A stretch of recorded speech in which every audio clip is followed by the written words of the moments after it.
அடுத்ததாக பத்திரிகையாளர் ஷபீர் அகமது நம்மோடு தொலைபேசி வாயிலாக இணைந்திருக்கிறார். ஷபீர் வணக்கம். நான்காவது முறையாக அமித்ஷா தமிழ்நாட்டில் கூட்டணி ஆட்சி அமையும் அப்படிங்கிறத மறுபடியும் உறுதியா சொல்லியிருக்கிறாரு. இதன் மூலமா அமித்ஷா என்ன சொல்ல விரும்புகிறாரு? அதிமுக தலைமை இதை உறுதிப்படுத்த வேண்டிய தேவை எந்த அளவுக்கு இருக்கு தொண்டர்கள் மத்தியில? அதாவது கூட்டணி ஆட்சி என்பதுதான் அதிமுக பாஜக கூட்டணி ஏற்படுவதற்கான ஒரு ஒப்பந்தமாக இருக்கிறதா அப்படின்ற அந்த கேள்விதான் தற்போது எழுந்திருக்கிறது. இதுதான் இந்த கூட்டணி அமைந்ததற்கான அடித்தளமா? திடீரென்று அதிமுக பாஜக கூட்டணி தேர்தலுக்கு ஒரு வருடத்துக்கு முன்பே ஒரே நாள்ல உறுதி செய்தது, அறிவித்தது, இது எல்லாமே இதன் பின்னணியில் தான் நடந்திருக்கிறதா? அப்போ அதிமுக கூட்டணி ஆட்சி அப்படின்ற ஒரு விஷயத்துக்கு ஒப்புக்கொண்டு விட்டதா அப்படின்ற அந்த கேள்விகள் தான் தற்போது எழுகிறது. அதாவது முதல் முறையாக திரு அமித்ஷா அவர்கள் சென்னையில கூட்டணி ஆட்சி அப்படின்னு பேசும்போது அவர் ஹிந்தியில் பேசினார். ஹிந்தியில் பேசும்போது அதிமுக தலைவர்கள் என்ன சொன்னாங்க? அவர் ஹிந்தியில பேசுனதுனால மக்கள் தப்பா புரிஞ்சுக்கிட்டாங்க, அது அந்த மாதிரி எல்லாம் கிடையாது அப்படின்ற அடிப்படையில அதிமுக தலைவர்கள் பேசினாங்க. குறிப்பாக திரு இபிஎஸ் அவர்களே, அதிமுக பொதுச் செயலாளர் அவர்களே அந்த மாதிரி கூட்டணி ஆட்சி என்ற ஒரு விஷயத்தை நாங்கள் பேசவே இல்லை, நாங்கள் ஒப்புக்கொள்ளவில்லை அப்படின்றத அவரு வெளிப்படையாக சொன்னாரு. அதற்கப்புறம் மறுபடியும் டெல்லியில் அமித்ஷா ஒரு முறை பேசும்போது அதற்கும் ஒரு எதிர்வினை அப்படின்றது இருந்துச்சு. அதிமுகவுடைய இரண்டாம் கட்ட தலைவர்கள் அதை மறுத்து கொண்டே இருந்தார்கள். அதுக்கப்புறம் சமீபத்துல ஒரு தமிழ் பத்திரிகைக்கு அமித்ஷா அவர்கள் கொடுத்த பேட்டியில தமிழ்லயே கூட்டணி ஆட்சியில் பங்கு பெறுவோம், பாஜக பங்கு பெறும், நாளை 2026 தேர்தலில் என்டிஏ வெற்றி பெற்றால் அது அந்த அந்த அப்பொழுது அமையக்கூடிய ஆட்சியில் பாஜகவுடைய உறுப்பினர்களும் இருப்பார்கள் அப்படின்றத அவர் தெளிவா தமிழ்லயே சொல்றாரு. இப்ப ஆங்கிலத்தில் சொல்லியிருக்காரு. மும்மொழிகளிலும் அமித்ஷா உறுதிப்பட ஒரே ஒரு விஷயத்தை சொல்லி இருக்கிறார் அப்படின்னா இப்ப அதிமுக அதை தெளிவுபடுத்த வேண்டிய ஒரு தேவை என்பது ஏற்பட்டிருக்கு. இந்த பேட்டி வந்திருக்கக்கூடிய டைமிங் அப்படின்னு பாத்தீங்கன்னா, திரு இபிஎஸ் அவர்கள் மாநிலம் முழுவதும் ஒரு பிரச்சார பயணத்தை துவக்கி இருக்கிறார். தமிழகத்தை மீட்போம் என்ற ஒரு பிரச்சார பயணத்தை துவக்கி இருக்கிறார். அந்த பிரச்சார பயணத்துல பல்வேறு விஷயங்கள் குறித்து அவர் தொடர்ந்து பேசிக்கொண்டே இருக்கிறார். குறிப்பாக பாஜக என்ன மாதிரி எல்லாம் பேசுமோ அதே பாணியை கடைபிடித்து திரு இபிஎஸ் அவர்கள் பேசிக் கொண்டிருக்கிறார் அப்படின்னும் போது தற்போது அமித்ஷா அவர்களுடைய இந்த பேட்டி கூட்டணி ஆட்சி அப்படின்ற அந்த வியூகத்தையும் அவர் வெளிப்படையாக அழுத்தம் திருத்தமாக சொல்லி இருக்கிறார் அப்படின்னும் போது அதை பற்றி பேச வேண்டிய கட்டாயம் அதிமுகவுக்கு ஏற்பட்டிருக்கு. இது பற்றி பேசுவாரா இபிஎஸ் அப்படின்றதுதான் தமிழக மக்களும் எதிர்பார்த்திருப்பார்கள். கூட்டணி ஆட்சி என்ற ஒரு விஷயத்துக்கு இதுவரை தமிழகத்துல இருக்கக்கூடிய கட்சிகள், திராவிட கட்சிகள், குறிப்பாக திமுக அதிமுக கட்சிகள் அதை ஒப்புக்கொண்டதில்லை. கடந்த காலங்களிலும் கூட்டணி ஆட்சி அப்படின்ற ஒரு கோஷம் என்பது இருக்கும். காங்கிரசுடன் திமுக கூட்டணியில இருக்கும்போது திமுகவுக்கு குறைவான இடங்கள், அதே போல காங்கிரஸுடைய ஆதரவுல ஆட்சி அமைந்திருக்கும் போது கூட்டணி ஆட்சி அப்படின்ற ஒரு விஷயம் குறித்தெல்லாம் தொடர்ந்து காங்கிரஸ் தலைவர்கள் வற்புறுத்தி வந்தார்கள். பட் அப்பேற்பட்ட அந்த சூழல்ல கூட கூட்டணி ஆட்சி அப்படின்ற ஒரு விஷயத்திற்கு திராவிட கட்சிகள் அதற்கு இசைவு தெரிவிக்கவில்லை அப்படின்றதுதான் தமிழக வரலாறு. அப்படி இருக்கும்போது அதிமுக தற்போது கூட்டணி ஆட்சி அப்படின்ற ஒரு விஷயத்துக்கு ஒப்புக்கொண்டு விட்டதா? அதாவது பாஜகவுடன் ஒரு தேசிய கட்சியுடன் கூட்டணியில் இருப்பது தவறு கிடையாது. காங்கிரஸ் திமுகவுடன் கூட்டணியில இருக்காங்க, அதே மாதிரி பாஜகவுடன் அதிமுக கூட்டணியில இருக்காங்க அப்படின்றது கூட ஒரு தேசிய கட்சியுடன் கூட்டணி அமைத்துக் கொள்வது கூட தவறு கிடையாது. ஆனா ஒரு கூட்டணிக்கான அந்த அடித்தளமே கூட்டணி ஆட்சி அப்படின்ற ஒரு முறையை தமிழ்நாட்டுல நாங்க கொண்டு வருவோம் அப்படின்னும் போது அப்ப மக்களுக்கு அது தெரிவிக்க வேண்டும், தெளிவுபடுத்த வேண்டும். அதை பொறுத்துதான் மக்கள் முடிவு பண்ணுவாங்க.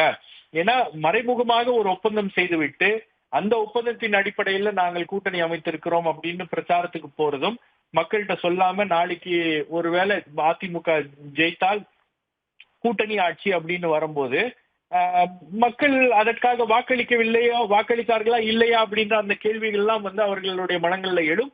குறிப்பாக அதிமுக தொண்டர்களுக்கு அந்த தெளிவு என்பது வேணும். எதற்காக அவங்க பாடுபடுறாங்க? அதிமுகவை ஆட்சிக்கு கொண்டு வருவதற்கா, அல்லது அதிமுக பாஜக கூட்டணியை ஆட்சிக்கு கொண்டு வருவதற்கா? இதுல அதிமுகவுடன் பாஜக கூட்டணி சேர்ந்திருக்கிறதுனால கடந்த காலங்கள்ல எல்லாம் பாத்தீங்கன்னா அதிமுகவுக்கு மிக குறைவான லாபம் தான், பாஜகவுக்கு தான் அதிகமான லாபம் என்பது அதில் ஈட்டி இருக்கிறது. அப்படி இருக்கும்போது அதிமுக தொண்டர்கள் எல்லாம் வந்து பாஜக அதிமுக கூட்டணி ஆட்சி அமைவதற்கு பாடுபடுவதற்கு அவர்கள் தயாராக இருக்கிறார்களா, அவர்களுடைய மனநிலை அதற்கு தயாராக இருக்கிறதா, அந்த கூட்டணியை ஏற்றுக்கொள்வதற்கு அவர்கள் தயாராக இருக்கிறார்களா அப்படின்ற பல்வேறு கேள்விகளை அது எழுப்பி இருக்கிறது. அப்போ அதிமுக தலைமைதான் அதை தெளிவுபடுத்த வேண்டும். அந்த கட்டாயம் என்பது தற்போது அதிமுக பொதுச் செயலாளராக இருக்கக்கூடிய இபிஎஸ் அவர்களுக்கு கூடுதலாக எழுந்திருக்கிறது அப்படின்னு பாக்குறேன். அமித்ஷாவுடைய இந்த லேட்டஸ்ட் பேட்டிக்கு பிறகு அதற்கான தேவையும் அதற்கான ஒரு வாய்ப்பும் அவருக்கு இருக்கிறது. அதை தெளிவுபடுத்துவாரா அப்படின்னு தான் நம்ம பார்க்கணும். கூட்டணி ஆட்சி என்பது குறித்து அதிமுக தலைமை தெளிவுபடுத்த வேண்டும் என்கிற ஒரு தேவை ஒரு பக்கம் இருந்தாலும் கூட அமித்ஷா ஒரு முறை இருமுறை அல்ல 4வது முறையாக இதே போல பேசியிருக்கிறார். இது வந்து அமித்ஷாவினுடைய பலவீனத்தை காட்டுகிறது அப்படிங்கிறத நம்ம புரிஞ்சுக்கலாம். இல்ல, நீங்க ஒரு மாநிலத்துல பாஜகவுக்கு ஒரு ஸ்டேக்ஸும் கிடையாது அப்படின்னா அந்த மாநிலத்துல அவங்களுக்கு ஒரு எம்எல்ஏ வந்தாலும் அங்க ஆட்சி அமைக்க முடியுமா அப்படின்ற ஒரு ஒரு ஒரு கண்ணோட்டத்தோட தான் அவங்க வந்து வேலை பார்க்கறாங்க. இதுதான் வந்து கடந்த 10 ஆண்டுகளாக பாஜகவுடைய ஒரு ஸ்டைல் ஆஃப் ஃபங்க்ஷனிங்கா பார்க்கிறோம். நீங்க வாஜ்பாய் காலத்து பாஜக என்பது வேறு, தற்போது மோடி தலைமையிலான பாஜக அப்படின்றது வேறு. மோடி லீடர்ஷிப்ல இருக்கக்கூடிய அந்த பிஜேபி அப்படின்றது முற்றிலுமாக வேறு விதமான ஒரு டாக்டிக்ஸா அவங்க பயன்படுத்துறாங்க. எல்லா விஷயங்களையும் அவங்க கண்ட்ரோல் பண்ணணும்னு பாக்குறாங்க. எல்லா அரசியல் கட்சிகளையும் தங்களுடைய கட்டுப்பாட்டுல கொண்டு வரணும்னு பாக்குறாங்க. எல்லா அரசியல் கட்சிகளுடன் கூட்டணி சேர்த்து கொண்டு கொஞ்சம் கொஞ்சமாக அந்த அரசியல் கட்சிகளை எல்லாம் கரைத்து விட்டு அதுக்கப்புறம் அந்த இடத்துல பிரதான எதிர்கட்சியாகவோ அல்லது ஆளுங்கட்சியாகவோ வருவதற்கான ஒரு வாய்ப்பையும் வந்து பாஜக தேடி தேடி அதை வந்து செய்கிறது.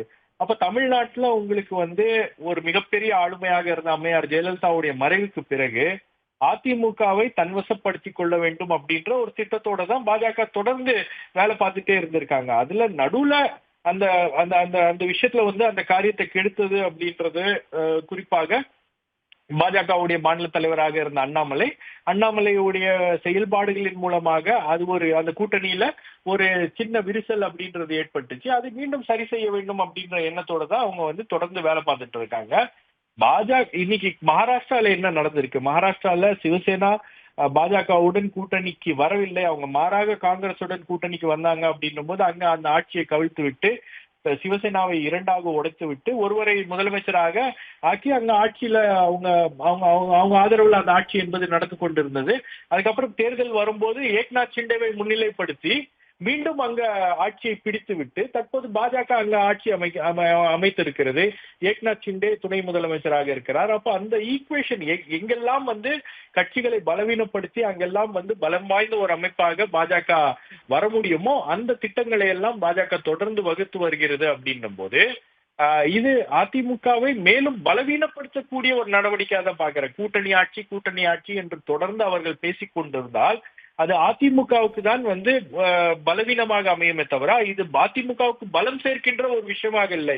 ஏன்னா அதிமுக தலைவர்கள் ஆமா கூட்டணி ஆட்சி தான், நாங்கள் கூட்டணியாக தான் ஆட்சி செய்ய போகிறோம் அப்படின்றத வெளிப்படையாக சொல்ல முடியாத ஒரு சூழல்ல இருக்காங்க. இப்பவே திமுகவுடைய அட்டாக் அவங்களுக்கு வந்து ரொம்ப தெளிவா இருக்கு. திமுக பாஜகவை எதிர்க்கிறது, அதே சமயத்துல அதிமுக பாஜகவுடைய குரலாக மாறிவிட்டது அப்படின்ற அளவுக்கு முதலமைச்சர் அட்டாக் பண்றாரு அப்படின்னும் போது அந்த காலகட்டத்துல திரு அமித்ஷா அவர்கள் உள்துறை அமைச்சர் 1 இல்ல 4 பேட்டிகள்ல அவர் வந்து ரொம்ப தெளிவா சொல்லிட்டாரு, கூட்டணி ஆட்சி தான் தமிழகத்தில் அமையும், அதுல பாஜக பங்கு பெறும் அப்படின்னும் போது இது அதிமுகவுக்கு கொஞ்சம் பின்னுக்கு தள்ளுது. அதிமுகவுக்கு ஒரு பின்னடைவாக கூட இது அமையலாம். அதனாலதான் அதிமுக தலைவர்கள் அதை பற்றி பேசாமல் அதை மறுக்கவும் முடியாமல் வெளிப்படையாக மறுப்பும் தெரிவிக்க முடியாமல் இருக்கிறார்கள் அப்படின்றதுதான் தெரிகிறது. கூட்டணி தொடர்பாக அமித்ஷா பேசியிருப்பது அதிமுகவை பலவீனப்படுத்தக்கூடிய நடவடிக்கை அப்படிங்கிறது உங்களுடைய பார்வையா இருக்கு. இணைப்பில் வந்தமைக்கு மிக்க நன்றி ஷபீர். உடனுக்குடன் செய்திகளை தெரிந்து கொள்ள சன் நியூஸ் பெல் ஐகானை கிளிக் பண்ணுங்க.